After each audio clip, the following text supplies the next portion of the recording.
All right, boys. Welcome to it. This is the MK MMA podcast, and I'm excited to announce that we're at full go for you guys. Been working on this podcast for about a month or two, and there's been some minor setbacks for sure, but we're happy to finally get this episode out to you guys and start this show that I'm very excited about. Through this podcast, we're just going to be talking about the UFC and boxing world. And so we'll be talking about the UFC pay-per-view events, the UFC fight nights, announcements, and injuries to keep you guys updated. And we will also do the same thing with boxing pay-per-view events, announcements, and injuries and / the drama that's going on because, you know, all those freaking YouTube creators try to become in the boxing world. And then we're also going to be giving you updates on the Dana White Contender Series that happens every Tuesday. Those will be starting August 13th, which is pretty hype because that's when my birthday is, so that would be awesome.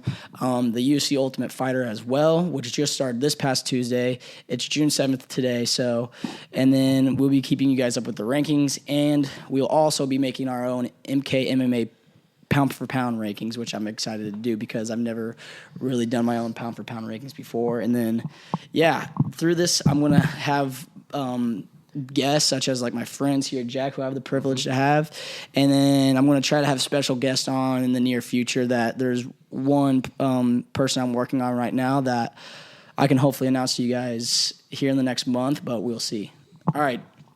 Well, Jack, welcome. Thank you for coming on, bro. This is definitely been it's definitely been like a long time coming almost. Yeah. We've been trying to set this up for a little bit now, for sure. I'm excited about it. Yeah. I was saving up money just trying to get the microphones and the camera and everything like that. So I'm super pumped about this. Yeah, and the setup's been its own problem itself. Yeah, it has. It's been hard to try to figure out, but once you get into it, it kind of comes. Yeah, I feel like we know what we're doing now. Yeah, it's almost like we know what we're doing now. We don't have to YouTube any video. And then hopefully we can save up some money and then get a better camera, but then the quality can go up. But maybe it looks good. Yeah. Maybe it look good right now. Yeah. All right, dude, so this past weekend, UFC 302, I liked it. There were some fights that I was kind of disappointed with, but other than that, I think the Costa-Strickland fight, I thought there was going to be a knockout in it, but went the distance. Strickland kind of just took the whole fight at his own. Walked him down the entire fight. He did, yeah. The entire fight, he walked him down. Mm-hmm. He played it to his pace, and he knows Costa's not a 5-round fighter, which he never has been, and he took that to his range, the entire fight. Costa, I don't know if he's fought I think that might have been his second 5-round fight, like 5-round fight or something like that. I don't know if he fought when he fought Yoel Romero, if that was a 5-round fight or not, but yeah, Costa doesn't really fight 5-round fights. No, his cardio is awful. Yeah. His cardio is really bad. Really bad. But yeah, Strickland, I really wanted to see Strickland finish him because I just wanted to see Strickland just like set the tone and just keep Driscus and Izzy scared. Yeah. Because I thought Strickland beat Duplessis. And I mean, Strickland did business against Izzy as well in Izzy's hometown, which is pretty cool to see. But I just think the whole Drickus fight with Strickland, just going back to that, it's really hard to see a points fighter like Strickland lose to a decision like that, and just imagining that is just kind of unbelievable that they took that decision and not giving him that. I think it's just they want to see a new face, and Strickland doesn't fit a UFC champion. It's really hard because he just knows how to win fights. He doesn't have that like knockout power. Yeah, and it's really hard as a corporation. It's not that high, but even going out of like the fighting itself, like as a corporation, it's hard to have someone that politically incorrect as your champion. Yeah. Dude, fucking Dave Torelli with Costa having what he won 4. He had him winning 4 rounds. 4 to 5. That was he gave Strickland ridiculous. round 5. Yeah. That was ridiculous, and Dana White was so pissed. Dave Torelli's never gonna judge another UFC. No, what did he say? He's going down to the minors. Yeah, they're like someone should take. What does that even mean? I don't know what he said. Someone should take him down to like he said like some terms saying like the minor leagues or whatever, and get him like retaught and reevaluated. Oh, yeah, there's whatever something hilarious like that. Judging is as hard as it is. I mean, obviously, I have no say of being a fighting judge, but I think anyone could have judged that fight. I think a blind guy could have think judged I that could have fight. judged that fight I think a for blind sure. guy could have judged that fight and not giving Costa a 4 or the 5. But Dude, yeah. it's just unbelievable. Yeah. But anyways, I'm happy that Strickland won that fight. If somehow, some way, which would have not happened. I thought both main events going to a round 5. I thought that was pretty good. Yeah, Islam even going to a round 5. Like that was pretty cool to see. Yeah.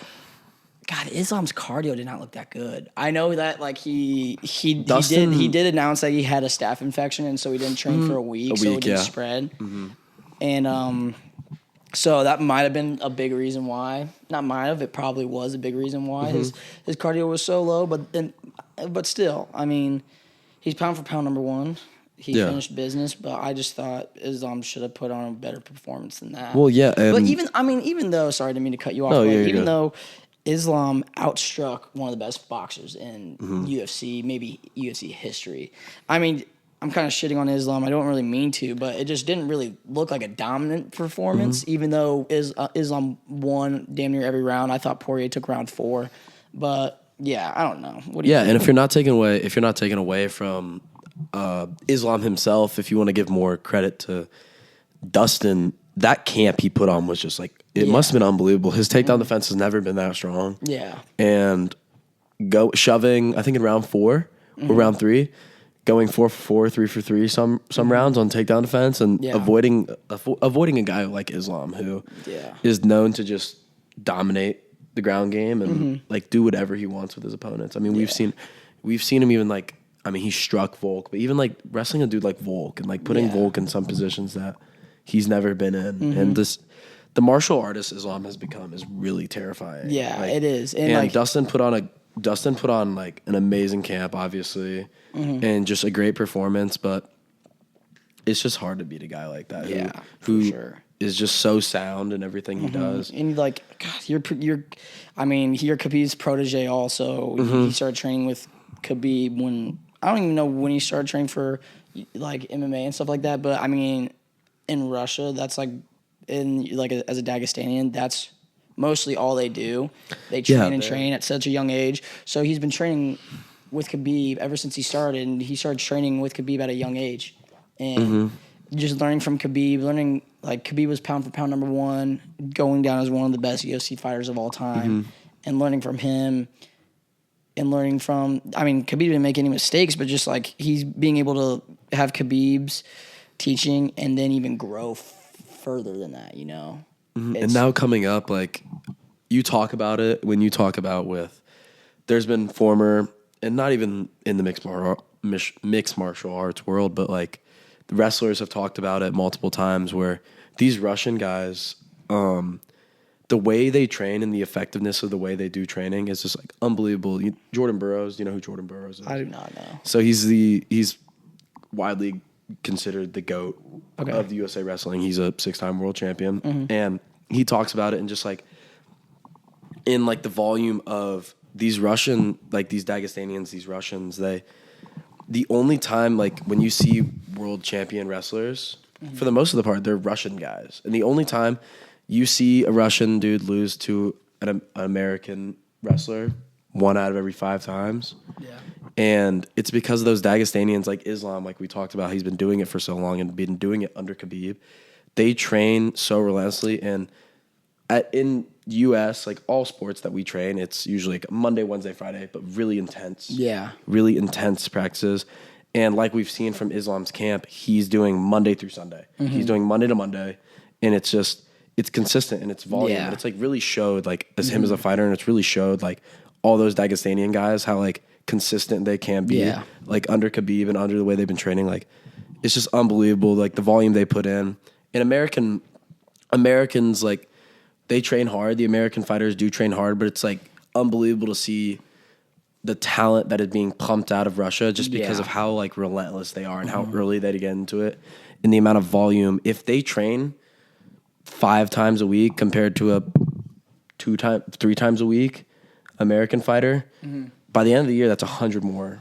Yeah. That's 100 more practices. Yeah. And it just proves like the volume that these the volume. It shows. Yeah, and it shows how many people are coming up. Yeah. Like it's almost like people consider a factory. It's it's hard to beat it. It's hard to go against it when they're training so relentlessly and they're training with such high volume. These dudes are going to keep pumped out, like just being pumped out. I mean, some are like even retiring at like after 10 fights. Yeah. Like Zabit. Do you remember Zabit? Kind of, I think. He was a flyweight. Okay. And dominated the flyweight. 14-1. Never lost as a UFC competitor. Went 6-0 and left for like religious reasons. Okay, gotcha. It's just unbelievable. And they offered him. He was on a Russian podcast a little bit ago. They offered him. The UFC offered him a title fight just to come back. It just shows like the talent these Dagestanians have. And Islam's like, I think Islam's the highest of all of them now. Yeah. I think Islam goes out and beats Khabib. Yeah, it's like because like Islam's striking is better than Khabib's. It's unheard of. It's crazy because I can't even explain it, dude. It's just they take it really seriously over there in Dagestan. I mean, it's like for those fighters, it's all they know, you know, and they don't like listening from like the Neld podcast and stuff because I'm fans of them and like I like following their like Fulson MMA like page and follow their podcasts and whatnot. But they said when they went over and filmed a video with them, they're like they take everything super seriously. Like they don't even like it doesn't. They said it doesn't even look like they have time to joke around. They take anything seriously, everything seriously, and they just like live and breed wrestling, training, religion.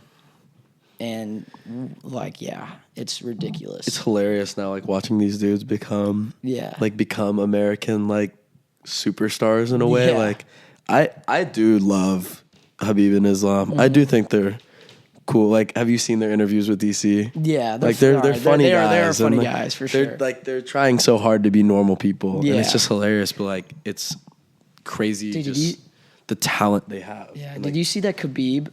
Did you see Khabib owes Russia like $3.3 million in taxes? He's absurd. like in debt to them, which is bad. And like McGregor was going off about that. He on his Twitter, he was just like flaming him about it. It was hilarious. What do you think about Islam Islam wanting to be a double champ and like he's saying he wants his next fight to be against Leon Edwards? Because I was looking over on Twitter. Leon Edwards was doing an interview and he was saying that both him and Islam have business to do in their divisions, each other like themselves. Like Leon's saying that he has more business to finish because he's defending his belt. He's against Usman and Covington, which are insane guys to defend your belt. Very against. respected fighters. Yeah, it's very respectable. And then he's fighting Bilal, which that will probably be. I hope it's a big fight, and I hope Leon knocks him out because I'm not a fan of Bilal because he's just a boring fighter to me. And I think a lot of people can agree with that. But I mean, yeah, that would be his third defense. And so I think Leon should be able to choose anything after that, what he wants to do. And Islam only defended his belt against a real lightweight contender, which was Dustin Poirier. He defended it against Volk twice. And then, I mean, he beat Charles Oliveira. So that's a big win. But he's defending his belt against one lightweight. So I don't know what's next for Islam, who it's going to be, maybe Gaethje. It's going to be Arman, sorry. It's definitely going to be Arman. But after that, if Islam puts on a crazy performance, I mean, sure, he should go. He very well should be able to achieve the welterweight title that he wants to get. What do you think about it, though? Sorry, I just like... I think just both the fighters they're both fighting at very high volumes yearly. Yeah. Like is this Islam's second fight already of... I love how active he is. He's very active and he like wants to be like... It was like Khabib was when Khabib was saying like he's fighting these fights, he's not getting hurt. Yeah. Training is the hardest part to him. Yeah. Well, he got hurt during training camp or something like that. He had to get... I don't know if it was surgery or something, but he was supposed to fight... Before this date, he was supposed to fight a couple months ago, but he got hurt, and so like, I totally respect him saying I want to make sure I'm healthy before I go and defend it because you see all these fighters like try to fight off injury. Like Izzy said, his past like 6 fights he's fought injured in, but he just like wanted to fight, you know. And I mean, Izzy's had a tremendous career, and I hope he gains back that middleweight championship. Yeah. But Islam being smart to just take a couple months extra off just to be able to be fully healthy. Like, I respect that a lot because that's what's going to help you keep your belt. And if you're the champ, they're fighting high volume. Yeah, they're all fighting high volume. Yeah. They all are. Izzy's fighting high volume. Strickland has pretty much said he will fight as long as he's healthy. Mm-hmm. They all have pretty much said that, and it's just they're all fighting at their respected way. Like, even I don't think Leon hasn't fought since he hasn't fought since December. He hasn't fought since December. Which is, how many months ago is that? January, February, March, April, May. Yeah. So it's been. I feel like I've seen five. I feel like I've seen July. 5 Islam fights. Recently. Before his. Yeah. So he fights is it July when UFC 304 is? I think it's July. Yeah, it has to be July. Yeah, and so because Conor is in June 29th, so. Make sure to tune into that. That's gonna be an awesome fight. When's Aspinall? Aspinall, he's the co-main. Yeah, he's pairing with Leon, right? It's going to be in because it's going to be in it's going to be in the United Kingdom, right? That'll be 6 months since Leon's last fight. So it's going to be in the United Kingdom as well, right? Yeah, for both of them. They're fighting at 5 a.m., bro. Which is huge for both of them, though. Yeah, that's huge home advantage for both of them. Mm-hmm. Yeah. Yeah, that's crazy how they're fighting at 5 a.m. Dana White's not changing. He's making Easter time. He's making it regular Easter time. So, I see why Dana's doing that because you have to make sure you're getting your pay-per-views bought because most of the pay-per-view buys are from the U.S. Mm-hmm. And so if you change it to, I don't know what United Kingdom time is, but I'm guessing if United Kingdom time is, if they're going to make it like around 10 p.m. United Kingdom time, I bet it's like very late our time or like, I don't even know. I'm just guessing it won't get a lot of pay-per-view buys. When I went to Italy, we are ahead. I know Australia is like 14 hours ahead or something like that. Yeah, we'd be ahead. I think United Kingdom would be a little bit ahead of us because it's. Gotcha. When I went to Italy, I was about like 5-6 hours ahead. Okay, gotcha. So it could be. What were we talking about before that? Kind of got off Leon versus Islam. Oh yeah, Leon versus They're respecting Islam. their division. Yeah. Uh-huh. Yeah, but I want to see. Islam definitely needs to beat Arman, and then Leon definitely needs to beat Bilal, and then after that, I think Islam should fight for welterweight. Do you see Islam losing a fight in the rest of his career? Dude, I don't know. He's so dominant. He's improving every single fight. Yeah, he puts on incredible performance after incredible performance after incredible performance. Which is just nuts. He beat Volk with a head kick. I know. Which is like that's like I remember Habib says before they go to that fight, and they were talking about we have something special planned. Yeah. It's just like, and they said that before. Wasn't it that choke? They said that before Dustin. Yeah. Was it that choke that was the special plan? I don't know if it was. I think he's getting at that. Islam's mixed martial art is improving with every single camp, and you see that with Volk. He gave a head kick to Volk, which Volk wasn't expecting. That's not usually what you see out of Islam. Volk also came in on like a 2 weeks notice or 1 week notice. So, Volk should not have done that. Respected him trying to save that card in Abu Dhabi because Volk's the man. Volk, he's awesome, and I see why he wanted to try to become a double champ again because their last fight was Islam versus Volk number 1, and I don't know. I thought Volk should have won the first fight, but then I reevaluated and watched the fight back on YouTube, and I was like, Islam won 3-2, but I don't think it was a unanimous decision at all. No. But yeah, I think Islam deserved the first beat, and then respect to him knocking out Volk. Mm-hmm. There's been ever since that fight. Volk's been on a down spiral, but obviously he's taking really hard fights against. You can consider them two of the more dominant champions that could possibly be in the UFC. But just recently, like going back to those Volk fights, like there's been so many unbelievably good UFC cards recently. Yeah. With, oh my god, dude! Besides 297, which is terrible. Like that was the Strickland Duplessis. Mm-hmm. Dana White was like, "We're not going to do a card like that ever again." And I was like, "Thank God." And then 300 absolutely performed. A lot of people were underwhelmed with the people that got put on it, and then it became a banger. I wasn't surprised. I thought the whole time UFC 300 was going to be insane because people don't understand, bro. what you're getting out of the early prelims are main card fights. Yeah. What you're getting out of the prelims were main events, co-main event fights. And then what you were getting out at the main card were all main event fights, bro. And so I just knew it was gonna. Was Aljo? Aljo was it prelim Aljo fight. like a prelim fight? Yeah, exactly. It's unbelievable. That was his first fight since losing to since losing his belt. Yeah, and so that's crazy. And he you fought Calvin Kattar, and then he beat Calvin Kattar. And now he's like ranked. I think he's ranked like 8th in the featherweight division. But also him being a prelim just shows like him being 8th in the featherweight, just how stacked these divisions are. Yeah, exactly. Just unbelievable. I wish Aljo got kind of a bigger fight than Calvin Kattar. I think Dana made it Calvin Kattar because Calvin Kattar only wrestles as well. So I mean, it's just like, why not just put him against Calvin Kattar, see who's the better wrestler, and then if Aljo gets beat by him, then he's not going to last long in the featherweight then. But No. I'm kind of happy to see Aljo won because he didn't get his rematch. And maybe he should have gotten his rematch because he defended the belt 3 or 4 times, I believe. But like Aljo was one of the more dominant champions yeah, around the time for he was sure. a champ. He was in the top 5 pound for pound like the entire and time. He's still in the top 15. He's still in the I top think he's 15 like ranked pound for 15. pound. Yeah, But yeah, still. But yeah, he's like one of the best.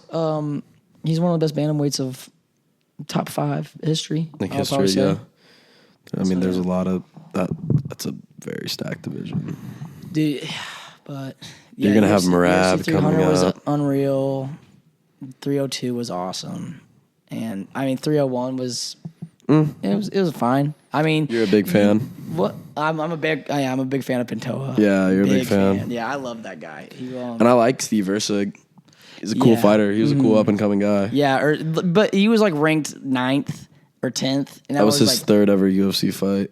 Really? Yeah. I wasn't in it like the Brazilian card or something like that, and so But Usyk's Australian. He's Australian. Okay, but I know it was like the Brazilian card, so they needed to get as many like Brazilian fighters on there, and so I don't know. It's kind of hard to get a good card right after having UFC 300 stacked. Yeah. So it made sense, but I thought 301 did as best as it was going to do. Yeah, and Pantoja, like I love Pantoja. I think he's such a well-rounded fighter, and I think he's gonna finish the next guy he fights because, I mean, he fought Brandon Moreno, went to decision. Fought Roy Val, and then went to decision.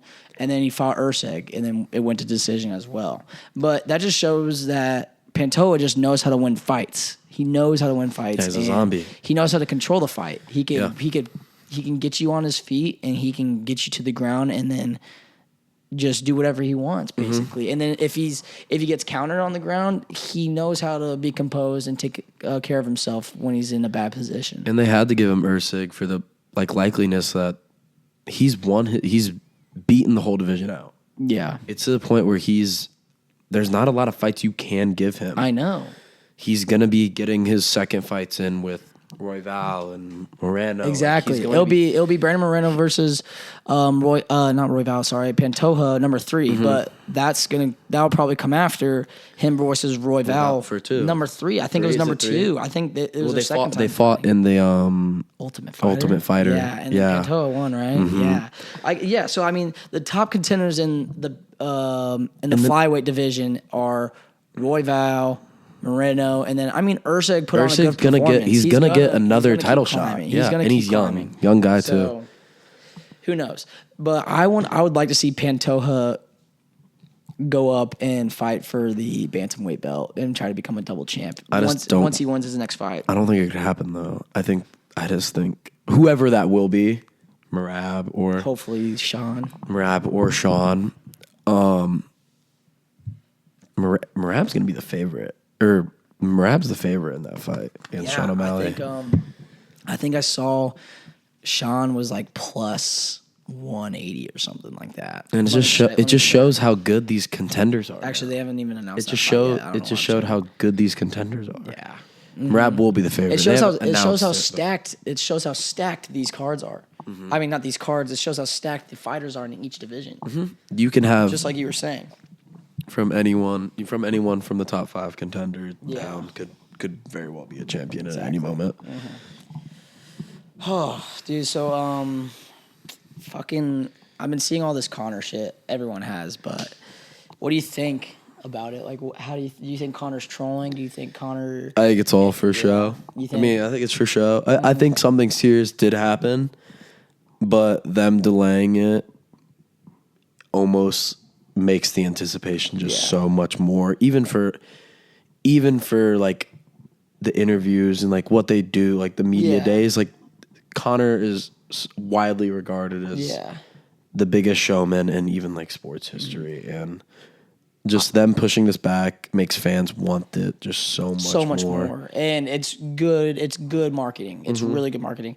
And something probably did happen. Yeah. Connor posted on his Twitter like it was out of their control, but like Connor was definitely like instigating for probably part of it being canceled. But I think like we don't need a press conference. Like obviously, like it would be great to see Connor in Dublin, Ireland, with his home crowd, like with Michael Chandler on the other side, talking to the press and everything like that. But the press conference is just like the frosting on the cake. Like, you know, we don't. It's just like to make it the card even better. But it's just like we don't need it, and so I'm not too worried about it. I think the fight's gonna happen. Connor's trolling. I feel like he just posted. Last night he just posted his sparring footage and he looked great, like so good. But yeah, we'll see. I think it's gonna happen. I think Twitter needs to calm down. Obviously, there's so many trolls out there, so those guys will stay there until it actually happens. But I think we're in good hands. I've heard from like the MMA Hour, Ariel was saying like it's positively getting better. Yeah. Like it's getting more positive about the fight happening. There's more positive atmosphere about it and everything like that. And Ariel knows more than any person. Do. Yeah. We're just on here talking bullshit. Yeah, you know? we're the viewers. Yeah, I mean, exactly. we sit here and we watch. Yeah. We watch a TV of them fight. Like exactly. And then we're not there. We're not in person. And then we just talk like we act like we know what we're talking about. Yeah, but we really we act, but yeah, exactly. We can say all we want. Yeah, I think this fight. I think it's a huge fight. I think it's going to bring. I think it's one of those fights that, as widely spread as the UFC has blown up to the world, like I think this is just another one of those fights that just adds more fans to the UFC. Totally agree. Just more and more. You saw UFC's been a big thing, especially when Conor was around, and it grew. Millions. They made millions. There were so many fans, and Conor goes away. They stopped making a lot of money. Actually, like really? Selling pay-per-view. Conor has been almost like in all the top 10 highest grossing pay-per-views. Conor's in every one. I think he's in 1, 2, and 3. He's in like all of them. Yeah.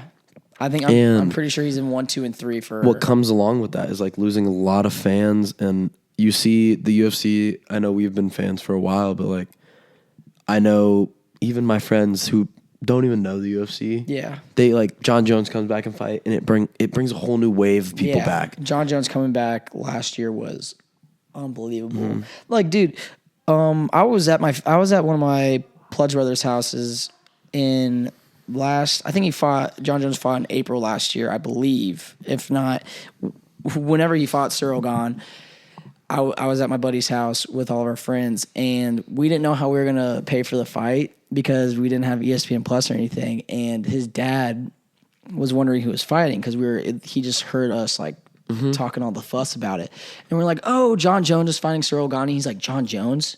Exactly. Yeah. And so his dad got ESPN Plus, bought the pay-per-view immediately because like when he was a viewer of UFC, it was Jon Jones and Conor McGregor and it just brought and back like Chuck Liddell and Tito Ortiz and Anderson Silva and those guys. And just people are just coming back and like watching these fights, and just the viewership is going up, and it's just like a big thing. And Conor's gonna bring that new wave of people who didn't get to experience like what McGregor was, and is now gonna see like the showman he really is, and like the things he does for this sport. And I think it's just going to bring back a whole new wave of people. And I think the UFC's trajectory is just skyrocketing, especially with Dana White being at the helm. Yeah. Just he knows how to bring everything. Like he knows how to just He knows how to market. Oh yeah. If there's anyone in the sports industry that knows how to market, it's Dana White. Dana White's the best. Yeah. I respect Dana White so much. I think he's awesome, and anything he says, I just totally agree with, and I'm just like, yep, you're right. Because to me, I mean, he's been there since when did he buy the UFC? And like UFC 30 or let me look it up. Because he bought the UFC. I don't know what UFC number it was. But anything Dana White says, he's been there since the beginning. And he was looking into the UFC right when it started because he bought it so early too. Oh. And he bought it at $2 million, and now it's worth 13 to 15 billion. That I heard him say on another podcast. And I mean, that's just insane to me, dude. I totally respect the guy. I just think the sport has become such a widely regarded treasure. He bought it in 2001. Yeah. I knew it was old. Yeah. But just if you're going through the champs and asking it, just what the sport has become is so unbelievable. And we talked about it earlier with contenders being so likely to make title runs. And I was just about to ask you, do you see a flip in champs? For if I'm going down from the divisions and I start at heavyweight. Flipping champs. Because Jon Jones is the true champ. Yeah, I understand why people are pissed that Jon Jones is holding out. Because I mean, guys, Jon Jones said after he beat Cyril Gane that he was going to fight Stipe. He's fighting Stipe. He said that right away. He called out Stipe right after he fought. Jones and wants people out. have been wanting that fight. So I mean, I was not surprised that Jon Jones was going to hold out. He was going to fight Stipe back. I think he was going to fight him.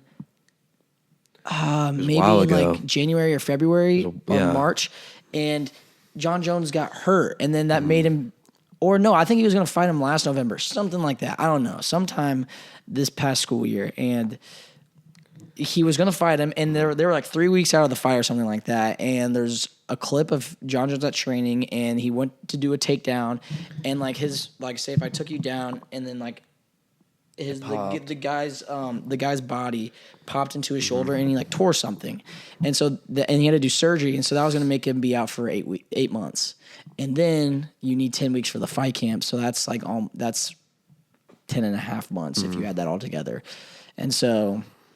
But then you have to add on after the 8 months, you have to get back into training, getting back into cardio, and then. So, I mean, it's just unfortunate events that have happened. And so, Jon Jones said he has a couple fights left in him, and he wanted to make sure that he's 100% for that fight. He's been publicly saying, he's been publicly asking for multiple fights. Yeah. He has stated. Even though he's saying, Alex Pereira. Yeah. I mean, that's not He just tweeted out that because he wants. It would be the biggest fight. Yeah. Especially if he's trying to become the true triple champ. Yeah. Yeah, that would be. Yeah. It would be the biggest fight in sports history. It would have the most. It would have the most at stake. Yeah. You wouldn't see a triple champ ever again. But yeah, to go back to your question, I think I say Jon Jones is going to beat Stipe, and then if Jon Jones retires, that would be unfortunate because everyone wants to see Tom versus Jon Jones, and people will call Jon Jones a sellout. But I mean, Jon Jones has done everything for the sport that he possibly can. He became not a double champ at the same time, but a champ in 2 different weight divisions. He's never lost a UFC fight, which I think Jon Jones is the undisputed GOAT of the UFC. There's no question about it. And if the volume he fought at and the fighters he fought at, Khabib fought. Yeah, exactly. Jokes. Yeah. Khabib defended his belt 3 times, and then that was it. But I think Jon Jones beats Tom still. I think. I would like to see Tom prove me wrong and how good he is when he fights Curtis Blades. Yeah, if you're moving. Yeah, so I think Jon Jones will stay a champ. Alex Pereira will probably fight Yuri again. And I think Pereira's in his bag right now. I don't think anyone stops him. Yeah. At the rate especially at light heavyweight. He's way too big. Yeah, he's a bully. He's a bully. Yeah. And Oldberg fighting Hill at 303. That's gonna be a huge fight. I love the way he is taking. I love Oldberg. But I love the way that Jamal Hill is just Yeah. He just wants it back. He Yeah. wants it so bad. He's just back. He's like we talked about. Well, because he was fighting out for like 10 months Yeah. with his Achilles, and he was saying he wants to fight as many times as he can while he's healthy. And so, I mean, I totally respect that. But middleweight. I love Olberg. You like Olberg? I hope Olberg knocks him out. And then because Olberg, dude, he was on the Dana White Contender Series and got the contract, and then he's just been growing and growing and growing. So I'd love to see Olberg. He just came off a huge win, so I hope to see Olberg just beat. Hill's probably ranked like the number 3 right now or something like that, or probably number 2. 2 behind Yuri, I think. Yeah, and so that's just gonna be awesome.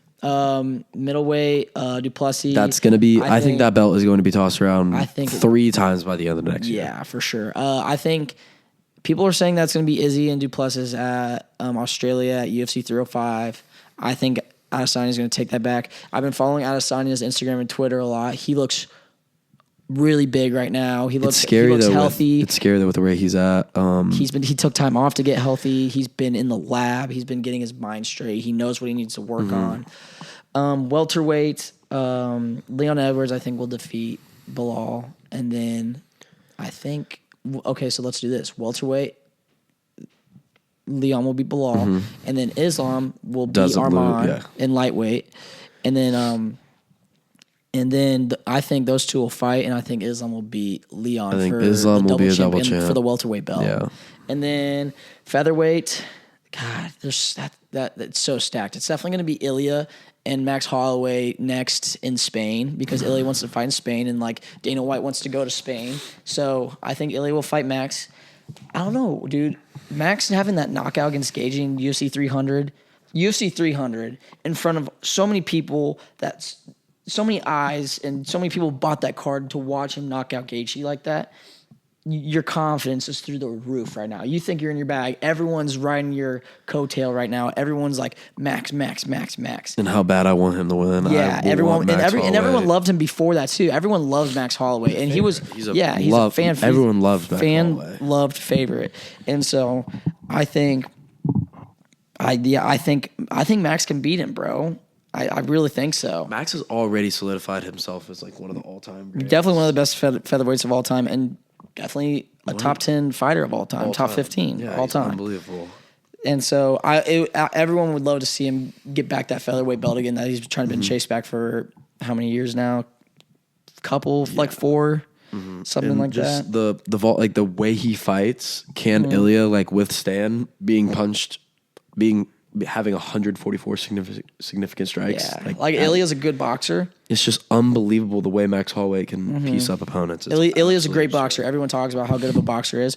Holloway's I know we were saying Dustin's one of the best UFC boxers of all time.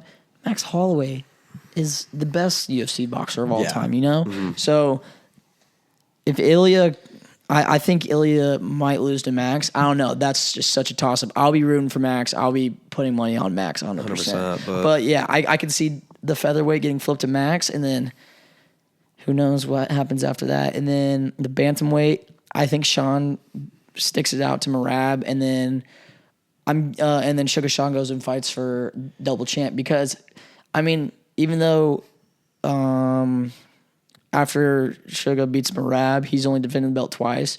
But Suga's kind of he brings in the money, so he brings in the money just like Conor did. He's not as good as Conor of marketing and bringing the money, but he's similar to that. Yeah, he's got that. I would like Dana White will give him like the shot at the featherweight title. I think if he fights Max, I think he can beat Max. If he fights Ilya, I think he can beat Ilya as well. And then if he wins that, Sugar's gonna go off and fight in the boxing and do a boxing fight or something like that. That's what Sugar Sean's been saying on his podcast, and that's his dream, and I'm totally for that. And then the flyweight, I think Pantoja just stays. I don't think there's as anyone. champ. I can't see who's gonna beat him. I don't know. Really unless like Pantoja. There really is not a person who can beat him. That is, yeah. What do you think? I don't think there's another person who beats him at his spot. Yeah. It's just scary, like the rate he's at. He's just beating people like effectively too.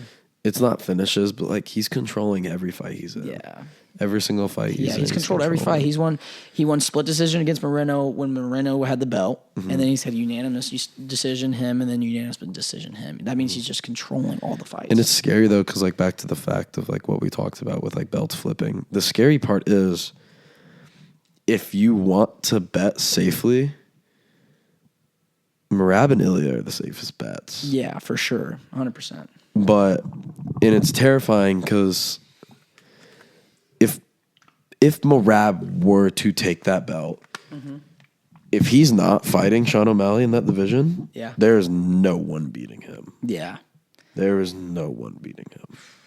Dude, the UFC is so stacked. It's unbelievable. It's so good. I love this. And I love how the way it's like it's new faces. Yeah. It's new faces a lot. You're right. It is new faces. There's new fighters coming up. Like which sucks to see all the guys from like 4 years ago kind of fade away, like Usman. I'm not counting out Usman or like Whitaker yet. Or I hope Dustin doesn't retire. I really hope so. But like to see Dustin like maybe go away. Did you see him talk to Islam at the back after they fought? No. So Islam was like paying his respects, and Dustin was paying his respects of like the whole press conference thing, the altercation they got into, disrespecting each other, and Islam made a remark about like Dustin retiring. Fuck. Because like saying like how like going out the way like he went out respectively. Yeah. And just it's sad seeing retirement like that, and it's like we talked about like the old fighters like the Nick Diaz's and just like dudes like that. Yeah, seeing like I'm so hyped for Nick to be back. It's so cool. It's awesome. So cool. Like it's so cool. Like the adversity he's been through and the things he's gone through his life. Yeah. Him getting that chance again, like he deserves it. He definitely deserves it after like much more than a lot of people in the sport after do. like getting suspended for weed, which weed is such a normal thing now. Yeah, it's like it's so many athletes. So many athletes have like ruined. So many like, athletes have ruined careers over it. Yeah, so many. Like fucking Josh Gordon. Josh Gordon, who just an NFL talent like that, unbelievable player. Seemed to be one of the faces of like a tragic Cleveland Brown franchise. And just goes out like that and just like proves like goes back to a point that just. Like weed is so normal now in so many different sports, and it's just unbelievable. And it's so cool to see a dude like Nick Diaz who struggled with that, who struggled with that, who struggled with like dealing with that in his career. And now he's back, and now he's getting a shot. Who's he fighting again? Nick Diaz is fighting Michael Chiesa. Yeah. Okay. Yeah. And just Nick Diaz looks shredded. Yeah. He looks diced. It's crazy. He looks diced. I did not expect him to be so shredded. Like he looks really fit. Yeah, and it's like so funny. He was just gonna be looking like how he's looked in like his past like kind of casual training sessions that he does with Nate and stuff. It's so funny just how cool those guys are. Like just how like laid back the Diaz brothers are. The old video of. Did you see? Sorry, I didn't mean to cut you off, but did you see Nate and Masvidal's brawl at their press conference yesterday? No. Dude, they had a press conference. It was like obviously that like boxing fight's not like totally big. They're stupid little boxing fight. Yeah, but there was like a huge brawl of like Nate's team versus Masvidal's team. It was nuts. And then you get some of the two biggest hotheads in the UFC. Yeah, exactly. Yeah. Which are both done, and it's kind of sad. How do you think about the Usyk Tyson Fury rematch in December 21st? Awesome. Yeah, me too. Love it. I agree. Usyk's such a cool fighter. I love Tyson Fury as a showman and like, as a classy man. And he knows how to market well. Very well. Yeah. Yeah. He's like the Conor McGregor of boxing. Exactly. Like, the way he brings it, like the and like his family is so crazy in press conference too. Like John Fury, like he like smacking his head against like the silver thing when like KSI and Tommy Fury like did their face off. He started like punching it and shit, and I was like, dude, what and the like hell? But you're getting views. He has like that Conor-esque way of like the fan base he brings with him. Yeah. Like there's so many devoted Tyson Fury fans. Exactly. But it's cool. Like Alexander Usyk he's fighting for a whole country behind him. Yeah, like, exactly. And I know his whole country, and I know everyone's Fury, looking at him and supporting him. And I know Fury says like that whole thing. He's like, which is just absurd because Fury. If you guys don't know, Fury was like, they said he gave him the said win. that like they gave him the win because of his country's at war, and everyone was like, "What the fuck?" Fury? And it's just because it's not Tyson Fury. It's not who he is. He's a very classy fighter. I just don't think he's a very good sportsman. Like very like his sportsmanship is really good. Very, very high. Every time he's beaten Wilder, he's paid his homages. He's paid respects. Like, it's just unbelievable. He's a very classy fighter, and to see him be very classless. Yeah, very. After a loss like that. Yeah, I just don't think he handled his first loss well. I was looking at that fight, and I was rooting for Tyson, and my friend Jacob, who lives right next door to me, one of my best friends forever since we were born. We were watching the fight, and we were like, bro, Tyson lost that fight. Like, he lost. Like, we were watching it, and then Usyk just fought better in the second half of the fight, and it's because Usyk snuck out a round or two in the first half, and then he's fighting for so much more. Big time. Tyson Fury's had hungry. Tyson Fury's had the fame. He's had the belt forever. I mean, Usyk went through parts of, like, he was in the military.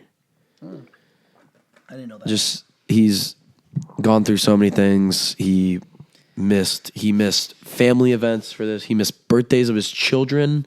Damn. For this, he missed holidays with his family to train for this fight. He's been like he said, he's been training for this fight. Yeah. Forever. He knew this fight was coming. He knew the potential he had, and it's just cool to see, like we said, like, new faces in sports of new faces, like new faces, like in all the sports of fight. All the sports of fight. It's like, awesome. It's I didn't know who Alexander Usyk was before this fight. Me neither. I didn't know. I didn't know he had a belt. I was like, who's this random short guy that's just like I didn't know he had a belt. Going up to Tyson Fury in the press. Even like when when Wilder lost to Zhang, like Zhang Wei, I don't know who that is, but he looks like he's 55 years old, and he's beating Deontay Wilder.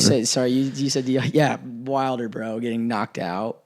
He's on a steep down, like big time down spiral. Yeah, big time. Big time. I think he needs to hang it up while he's respectable. While he's respected, for sure. But that dude, he just didn't look good, and he just got knocked the fuck out. He was like walking away from the fighter because I don't even know why he was walking away from the fighter with his hands down, and he just came up and went, bah! Yeah. And Wilder's story is so cool, and it's just sad to see like a guy like that. Like, he's fighting for his family. He didn't even get into boxing. He's supporting his daughter with boxing. Boxing's like his way of revenue. Yeah. It was like an outlet from like the world he lived in. Yeah. And it's like so cool to see like what he did with it. But did you see now at the point he's at, I think he needs to hang it up. I agree. Did you see Mike Tyson and Jake Paul got rescheduled for November? Yeah, I don't like these. I don't like these YouTube. It also scares me in the way of like it scares me in the way of like the Logan Paul Mayweather fight, because these fights are becoming like they go against their records. Yeah, this one is the Mayweather one didn't. The Mayweather one did, but even the Mayweather one. Yeah, this genuinely could like impact Mike Tyson's like not obviously people who know who Mike Tyson was, but in 50 years, Mike Tyson's supposed to be. In 50 years, Mike Tyson will still be talked about as one of the best boxers of all time. Yeah. Like we'll be talking about his career could be tarnished by a loss to a ex-YouTuber. Yeah. When he fought his first ranked pro boxer, Tommy Fury, he lost. It's like having it's like having like a nice painting in your house get like spit on. Exactly. It's like that's good. That's a good way to put it for sure. It's like there's like a stain on it. It's like a stain on a nice shirt. Yeah. It's like you've had the shirt. The shirt's looked good, but there's a big stain on it now because of what's happened. Mm-hmm. I mean, and that can just be multiple things of just what's happened in the fighting world and what it's become. And it's all for money now, and it's all a money grab. And I really hope the UFC doesn't go down that path, because the UFC is like the one like last thing of like, I think the UFC is a very, very respected sport of it's two guys going out there and they're giving it their all. Mm-hmm. And we'll see how it goes. See how it goes. I mean, I don't know. I hope Mike Tyson wins. No one likes Jake Paul. No.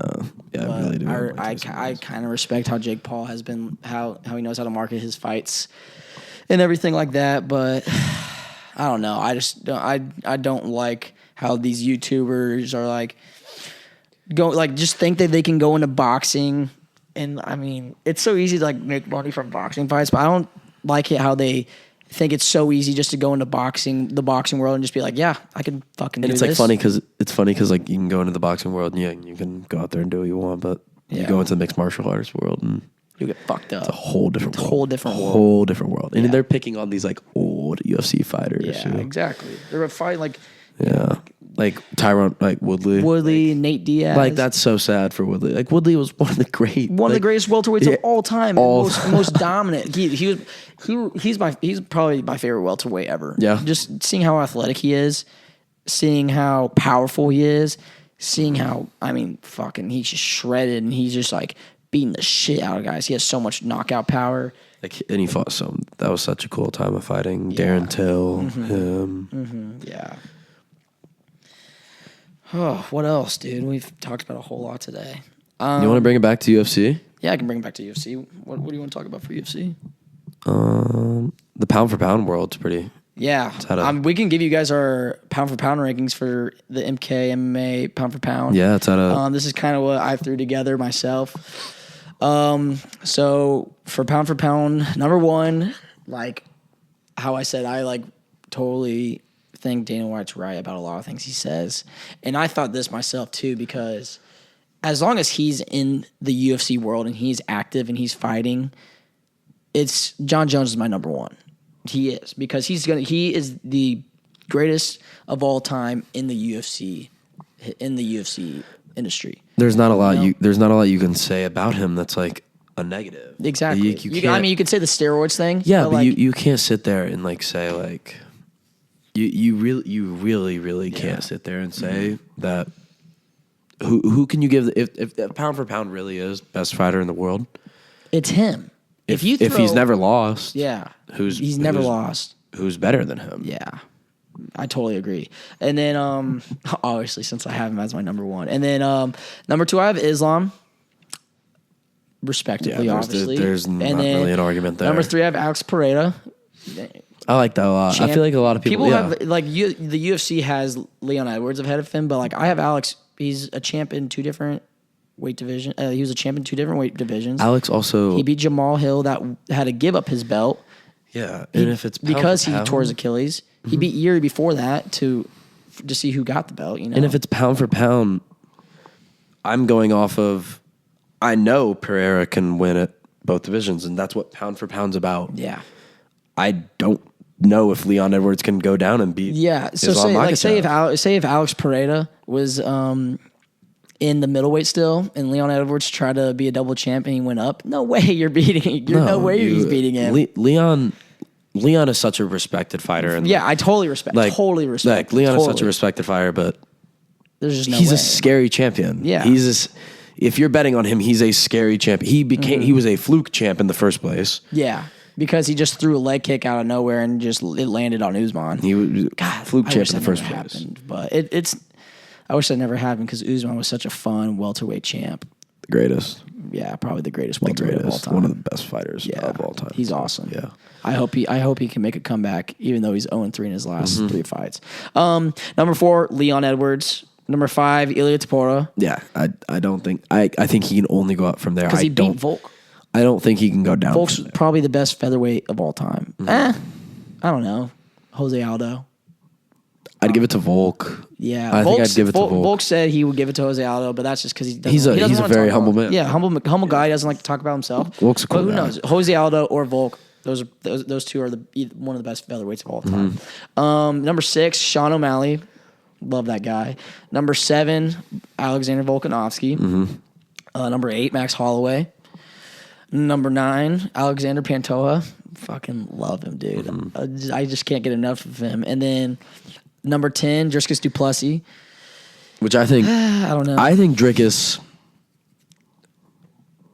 I think 10 is the highest he will ever be in the pound for pound. Yeah. In our pound for pound in rankings. Our pound for pound, yes. I don't think he's going to go higher. I know he's losing his next fight. Yeah. That's not... He's a fluke champ. He's a fluke champ off a decision, which is like worse than. And he should have lost. So many people think 2/3 of the UFC world probably think Strickland won that fight. Maybe 3/4.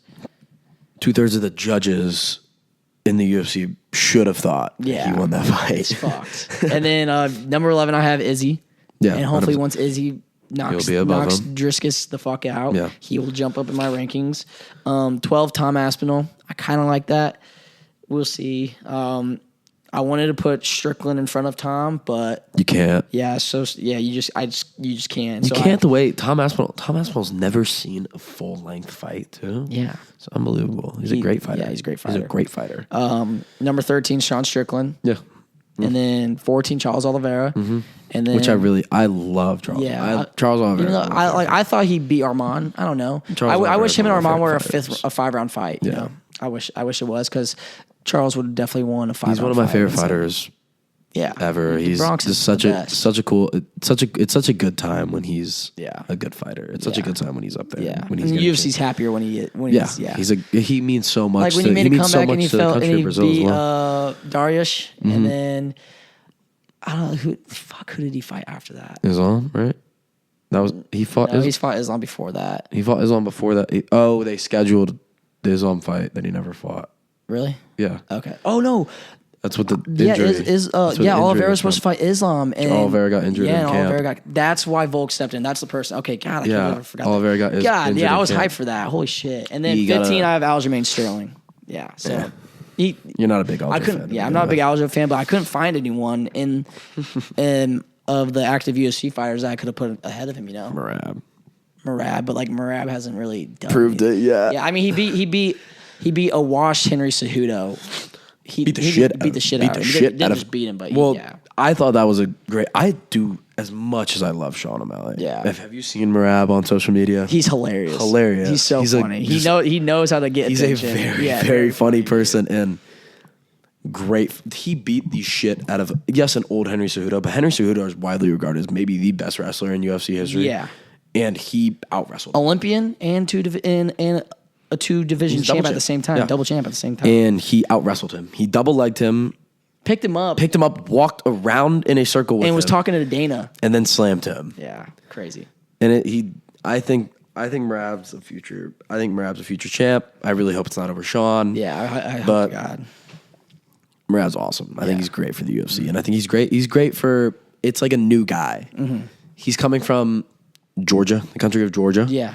Small which is country, right? No, not like no fighter, no fighters, no fighters from there, and it's just cool. He's paved his own way, he's paved his own journey, and like everything he's done up until this point is just come to it. Like he's paving his way to greatness, and it's been all through himself. Mm-hmm.